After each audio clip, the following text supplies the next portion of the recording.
Hey YouTube, I actually did this thing sometime last summer, and I just now thought I'd make a video about it, and it's how to hook up car audio speakers, in this case a subwoofer, to your computer.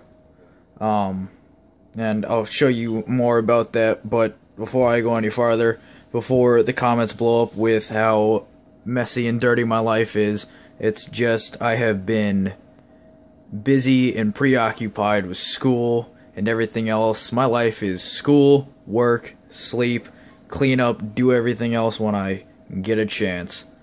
But yeah, so what I did here is, as you can see, this is a cord that runs all the way down to here. One of the old Xbox 360 Pro, I think that's what they are.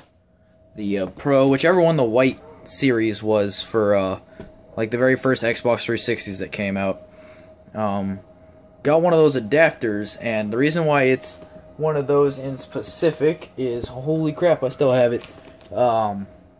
Is because it has, it's one of these kind of ends to it, not the slim focus.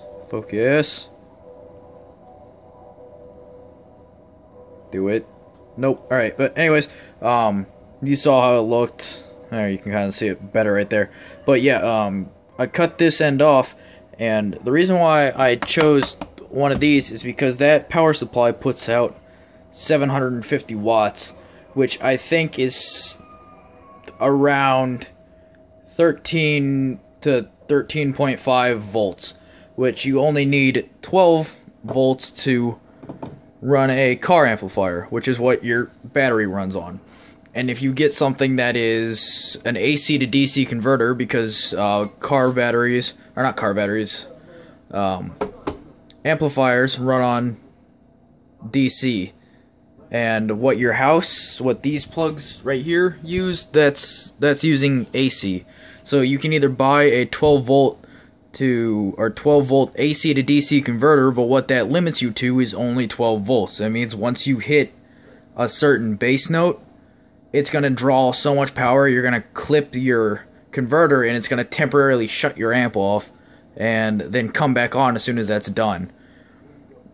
So when you got something like this where it's a little bit over, you can hit those lower notes and still be louder, and then it won't shut it off.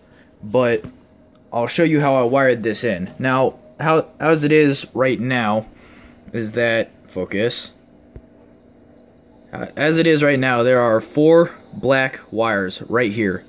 That is your ground, as you can see right here. Come on. Work with me here. Don't go blurry as shit. Alright, fine. We'll back it up. But this black wire here is your ground. There are 4 yellow wires, and people will tell you to leave this yellow wire out. I did that, and it was clipping, so I put it back in, so I'm just getting all power that's coming out of this supply. And so usually people would just think, oh, let's plug this in, and you have your positive and negative. And that will give you your power. Generally it does, but it does not turn the amp on. How a car amp turns on is in this little remote wire right here, and you can see right there, goes into your radio. And what that does, it's like an on-off switch for your amplifier. When the radio turns on, it turns the amplifier on. When the radio shuts off, it shuts the amplifier off. And because I'm doing this on my phone, I can only record for 5 minutes until it bitches at me. So I'm going to cut this one here, and I'll come back and I'll explain what else needs to happen.